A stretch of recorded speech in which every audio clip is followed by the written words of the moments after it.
9వ పాఠం కనుక తీసుకున్నట్లయితే పీల్చలేము మరియు తాగలేము పాఠ్యాంశానికి సంబంధించి మొదటగా ఉపాధ్యాయుడు పూర్తిగా పాఠ్యాంశాన్ని అశాంతం చదివి దానిలో ఉన్నటువంటి కీలక భావనలు ఏంటి, ఆ కీలక భావనలను ఏ విధంగా పిల్లల వాళ్లకు సమర్థవంతంగా బోధించాలంటే ఏ రకమైనటువంటి ఆ బోధన వ్యూహాలు అవలంబించాలనేటువంటిది ఉపాధ్యాయుడు మొదట స్పష్టమైనటువంటి అవగాహనను కలిగి ఉండాల్సిన అవసరం ఉంది.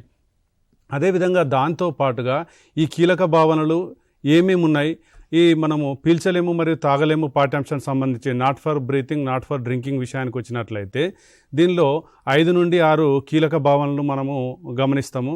సాధారణంగా మొదటగా pollution, what is meant by pollution, pollution అంటే ఏంటి, ఎయిర్ పొల్యూషన్ అంటే ఏంటి, what is meant by air pollution.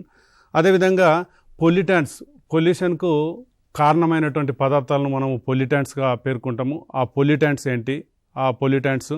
అదేవిధంగా ఈ గాలి కాలుష్యం అనేది ప్రధానంగా 2 రకాలైనటువంటి కారకాల ద్వారా జరుగుతుంది. ఒకటి మనకు న్యాచురల్ రీజన్స్ ద్వారా, natural reasons which leads to cause air pollution. దానిలో మనం తీసుకున్నట్లయితే వాల్కనిక్ ఎరప్షన్, అగ్నిపర్వతాలు బద్దలవ్వడము, అదేవిధంగా ఫారెస్ట్ ఫైర్స్, అడవులు దహనము, అదేవిధంగా శాండ్ స్ట్రోమ్, ఇసుక తుఫాన్లు రావడము, సునామీస్. ఇవన్నీ కూడా మనం పైన చెప్పుకున్నటువంటి వీటన్నిటిని కూడా మనము న్యాచురల్ కాజెస్గా తీసుకుంటాం, న్యాచురల్ డిజాస్టర్స్గా తీసుకుంటాము. ఈ natural disasters which lead to cause air pollution అని మనం చెప్పుకుంటాం.